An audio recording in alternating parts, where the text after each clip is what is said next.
Hey everybody, it's Hylian Alchemist, and welcome back to Let's Play Pokemon Red. In the last episode, we made it to Cerulean City, we got through the Nugget Bridge, and in this episode, we are going to head over to Bill's house, who lives right up ahead to Cerulean Cape, which is actually what it's called. Not in this game, but in later games, but it's still called Cerulean Cape. And along the way, we would go ahead and just battle through all those trainers. Well, I would, but of course you're not going to see them all, because I'm going to cut them all. Because, you know, gotta cut them all. I don't know, just got nothing else to say right now. And yes, I know it's been a long time since the last time I recorded anything, or let alone upload anything. For things, of course. Wasn't all that motivated. Now this battle here would be an exception because Odin just grew to level 16, and why do I show it up? Because, oh my god, Odin is evolving! Sweet! So what's it gonna be? What's it gonna be? What's it gonna be? Odin evolved into Nidorino.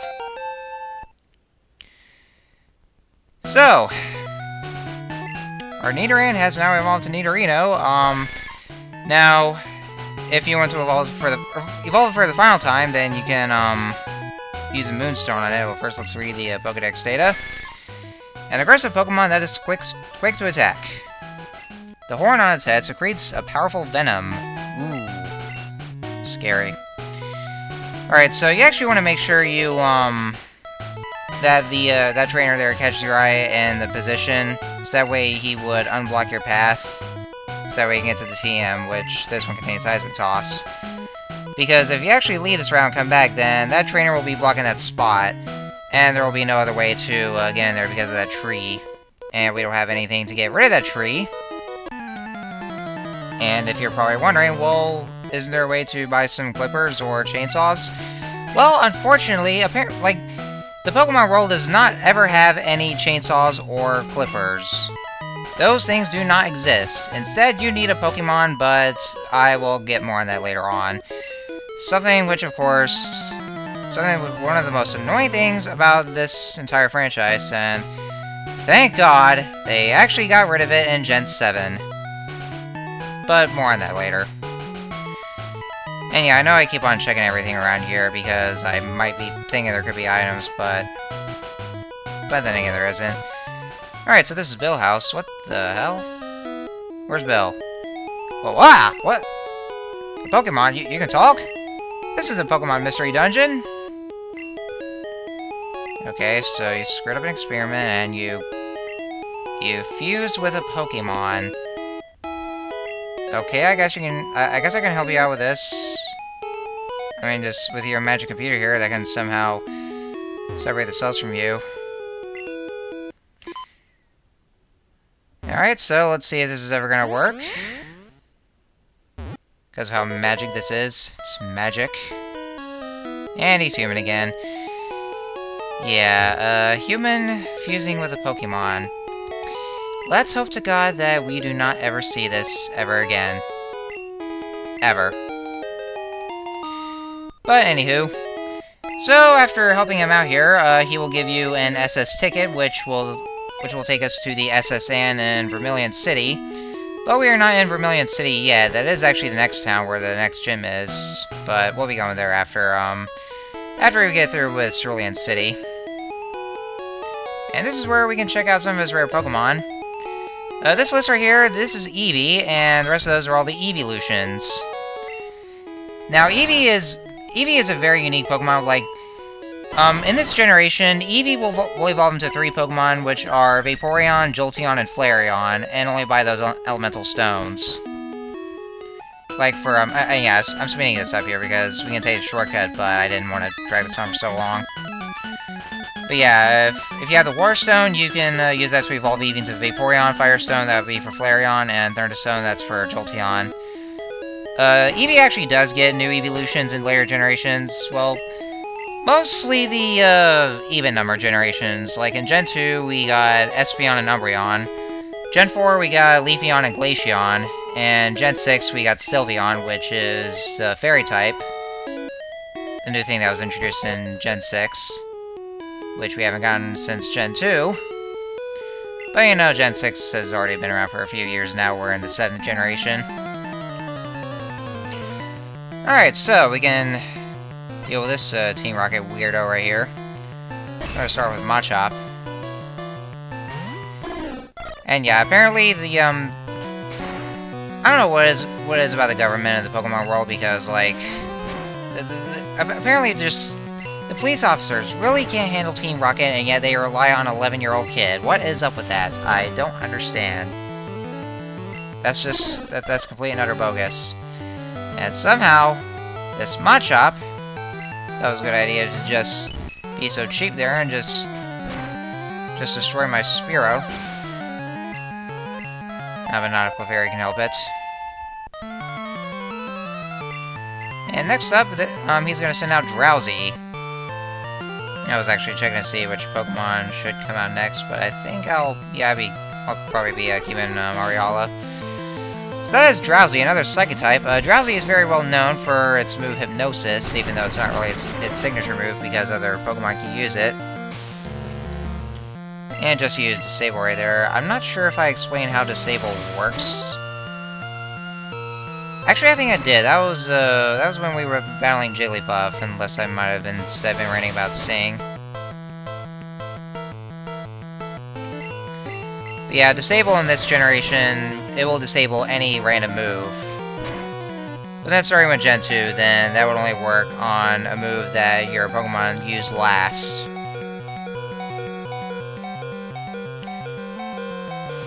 Of course, it doesn't really last long, so...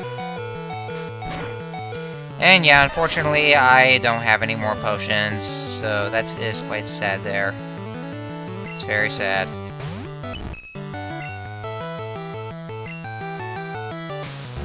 Let's go and get rid of it with Mega Punch. It's a good thing that I didn't disable Mega Punch, because, like, consider the fact that I'm about to use it. That's what's pretty annoying about Disable in this generation. Like, you know, just when you're about to use a move, your opponent would probably disable that move, well, whatever move there is, and you're kind of hoping that it isn't the move you're about to use. Thankfully it is in this case, but if it is, then yeah, that can be pretty frustrating. And the team that we just got is Dig, and Dig is actually a 2-turn attack. In the first turn, the Pokemon will just dig a hole, and that will allow it to evade attacks for the most part. And then the second turn just attacks. You want to be careful though, because while your Pokemon is underground, for other moves such as Earthquake, like Earthquake is a freaking powerful move. Like, well, we'll see it later on, but when underground, there are some exceptions though. Like for instance, while your Pokemon's underground, it will not avoid Earthquake. Not only that though, well, in that case, Earthquake's power will be doubled while underground, so you want to be careful with that too. But I digress. We are now in Cerulean Gym, and this gym here specializes in water types. And just like the gym guy was saying, well, water types, as you, well, I haven't actually explained the most of the water types weakness. You all know that they're weakened by grass types, and they're also weakened by electric types, and I think that's about it. And thankfully, we have Pikachu and Ivysaur on our team, so that should be good enough. This right here is a Horsey. I'm not sure how, can't really describe how good a Horsey can be, considering I've never used it, although in Gen 2 it did get a third evolution in the form of Kingdra, which is a part Dragon type, and a pretty annoying Pokemon to deal with. And next up, he'll be using Shelter. And yeah, the Swimmers here, Swimmers, of course, as you already know, they specialize in water types. And you only mostly encounter them when you're in the water routes, which we'll get to later on. The thing about the Swimmers is that, after defeating them, they reward you with very little cash. Like, they give you the very low amount of cash. So yeah, they're dicks, basically. And this right here is a female version of the junior trainers around here, and later on they would be called picnickers. Well, like, you know, the males will later be called campers, while females are picnickers. Well, like, well, I know, I keep on, like, it kind of sounds like I pronounced it wrong, but I guess I don't know, I still can't seem to speak today. And Golding here, I think it's pretty good on attack power, because I know it can use Horn Attack or Peck. Or like horn-based moves. Horn-based moves? Jesus, I really can't speak today. Ugh. But anyways, I did not bother to go to the Pokemon Center because my Pokemon are finally like that, but... Anyways, here we have Misty. And Misty here, you want to be very careful with her. Like, seriously. Because if you're not prepared, she will knock you out very easily, because she says that she uses all-out offensive with Water-type Pokemon. Even though in this generation, Water-types are in the special category. But they're still pretty powerful. So, she's gonna start out with Staryu. And I think her entire team consists of the entire Staryu line. But at least we managed to paralyze it, though. Unfortunately, Pikachu is knocked out, so we just have Venusaur left. I got some hiccups there. So now Staryu is taken down, but that's not bad enough. We also got Starmie, its evolved form, which, Staryu will evolve if you use a Water Stone on it, another one of those Pokemon with, that evolves for Elemental Stones. This Starmie right here is tough. It's also both, Water and Psychic type. And yeah, Misty's using an XD Fend on Starmie, but, you know, considering that Grass-type moves are also the, in the special category, then I guess we should be fine, but if you're not prepared, then, ugh. Yeah, you really gotta be careful with Misty here. Now Fado has grown to level 20, and now we have defeated Misty. That was kind of easy for us. And with that, we have now received the Cascade Badge, which makes Pokemon up to level 30. Well, traded Pokemon, actually.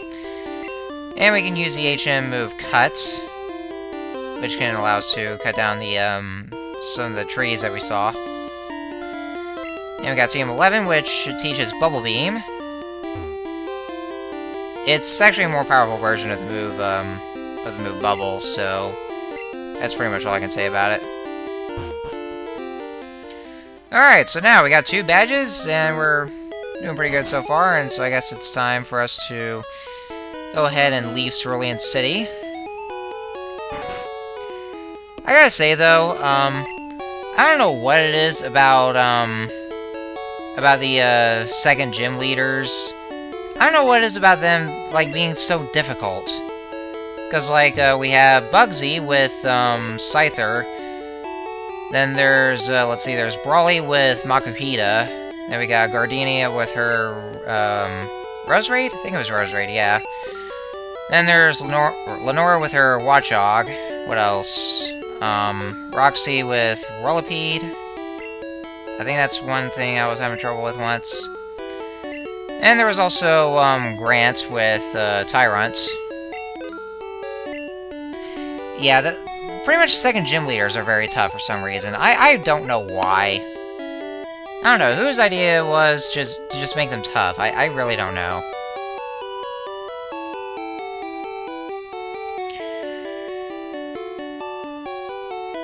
I know it kind of sounds a bit, I know it may not seem right to you guys, but usually, I would just, buy, like, however many, stuff. Like, for now, I'd be buying, like, 5 antidotes or repels, or any other, status healing items, like 5 each. And then I actually spend the rest of my cash with, any current potion they sell, like potions or super potions. But for now, they only seem to be carrying potions. So we haven't exactly reached, super potions yet. For some reason.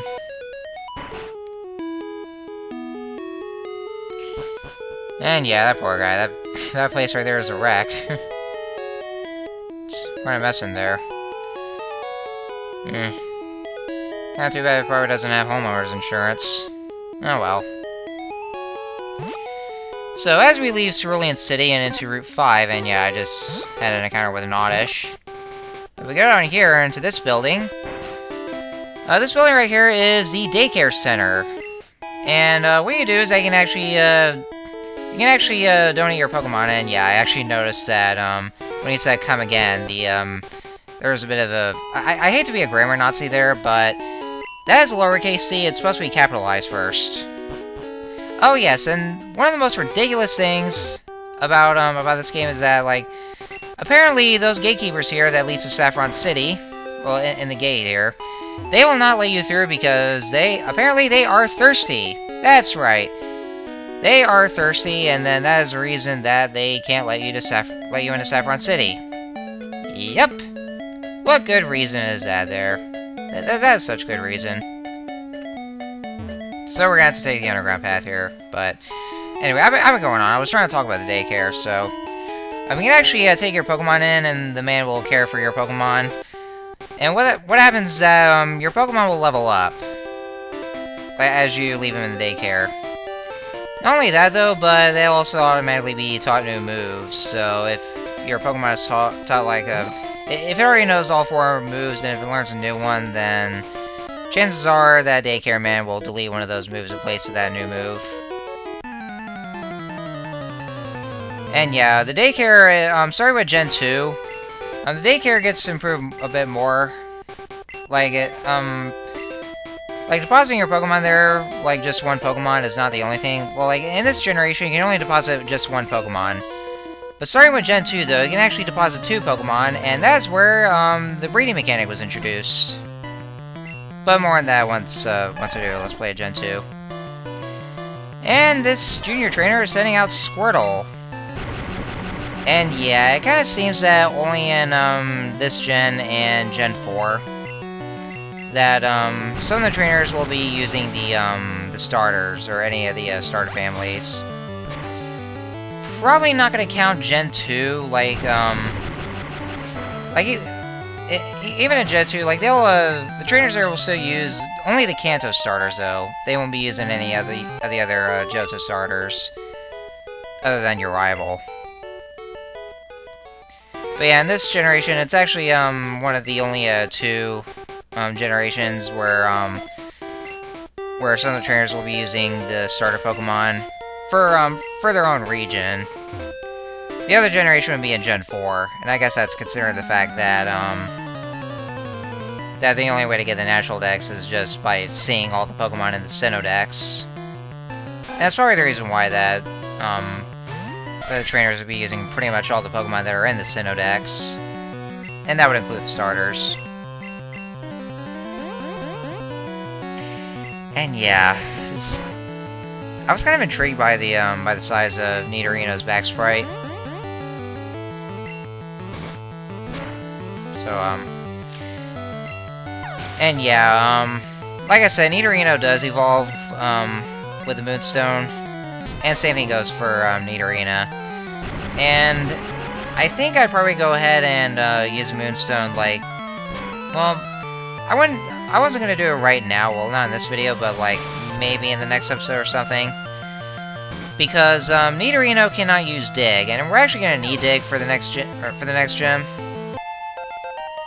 Only its evolved form can learn Dig, and I guess that's because it evolves to, part ground type. But yeah, for some odd reason, then, Nidorino can't really use Dig. I don't really know why. It seems capable of that, but, you know.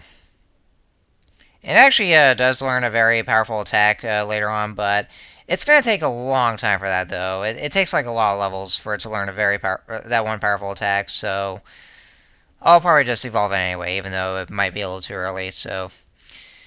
Anyhow, next time on Let's Play Pokemon Red, we are going to continue onwards, and we'll eventually reach Vermilion City. So until next time, see you guys later.